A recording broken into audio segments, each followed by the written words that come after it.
শ্রীলঙ্কার বিপক্ষে জয়ের জন্য নামছে বাংলাদেশ ক্রিকেট দল। টাইম নাই শ্রীলঙ্কার, সাকিবের এ কেমন হুঙ্কার।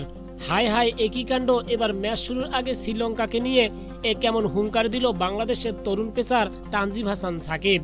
তিনি বলেন, গত ম্যাচে হংকংয়ের বিপক্ষে জয় পেয়েছি, আমরা সেই আত্মবিশ্বাস এবং শ্রীলঙ্কার বিপক্ষে যে 3 সিরিজে ভালো সুফল ছিল আর সেই লক্ষ্য নিয়েই আজ মাঠে নামবে বাংলাদেশ ক্রিকেট দল।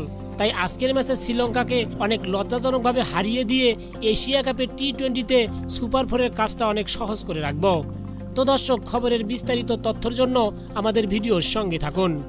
জয় দিয়ে এশিয়া কাপ শুরু করেছিল বাংলাদেশ ক্রিকেট দল, তবে তাদের আসল পরীক্ষা শুরু হচ্ছে আজ শনিবার থেকে। নিজেদের দ্বিতীয় ম্যাচে শ্রীলঙ্কার বিপক্ষে এদিন রাত 8:30টায় মাঠে নামবে লিটন দাসের দল। Venue Abu Dhabi Sheikh Zayed cricket stadium অপরিবর্তিত থাকবে। এই ম্যাচে জয়ের ব্যাপারে বেশ আত্মবিশ্বাসী tiger pacer Tanzim Hasan Sakib. Match পরবর্তী সংবাদ সম্মেলনে এসে সাকিব বলেছেন, এটা একটা ফরওয়ার্ড ব্যাপার, আমাদের অ্যাপ্রোচ থাকবে জেতার জন্য। শ্রীলঙ্কার বিপক্ষে আগেও ম্যাচ জিতেছি আমরা, ফলে আত্মবিশ্বাস আছে তুঙ্গে।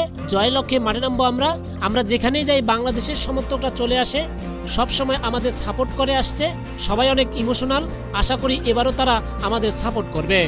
এবার এশিয়া কাপের আগে 3 ফরম্যাটে শ্রীলঙ্কার বিপক্ষে পূর্ণাঙ্গ সিরিজ খেলেছে বাংলাদেশ ক্রিকেট দল। এর মধ্যে ওয়ানডে হারলেও টেস্টে ড্র এবং টি-20তে ম্যাচ জিতেছে তারা। ফলে সেই আত্মবিশ্বাস শোনা গেল তানজিম হাসান সাকিবের কণ্ঠে। এশিয়া কাপের আগে তাদের বিপক্ষে 3 ফরম্যাটে সিরিজ খেলেছি আমরা জানি তাদেরকে কি করতে হবে। দলে কিছু ভালো প্লেয়ার আছে, তাদের আটকাতে হবে আমাদেরকে। আগের ম্যাচে দুর্দান্ত বোলিং করার জন্য প্রশংসা পেয়েছে এই তরুণ পেসার।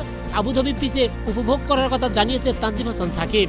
তিনি বলেন, দারুণ পিচ, আমি এখানে বোলিং করে উপভোগ করছি, ইতিবাচক একটা ব্যাপার, এখানে বোলিং করে উপভোগ করছি, আশা করি সামনের দিকেও করব। আর শ্রীলঙ্কার বিপক্ষে ডু আর ডাই ম্যাচে কোনো ভুল করা যাবে না, এটা আমি খুব ভালো করেই জানি। শ্রীলঙ্কার বিপক্ষে আজকের ম্যাচে তাদের বিপক্ষে আমাদের দুর্দান্ত জয় তুলে নিতে হবে। তো দর্শক, আপনাদেরকেই বলছি, তরুণ এই পেসার শ্রীলঙ্কার বিপক্ষে পারবে কি নিজেকে মেলে ধরতে? জানিয়ে দিতে পারেন আপনাদের মূল্যবান মতামত আমাদের ভিডিও কমেন্ট বক্সে। দর্শক, বিশ্বের নতুন নতুন ক্রিকেট আপডেট পেতে আমাদের চ্যানেলটিতে সাবস্ক্রাইব করুন। ধন্যবাদ সবাইকে।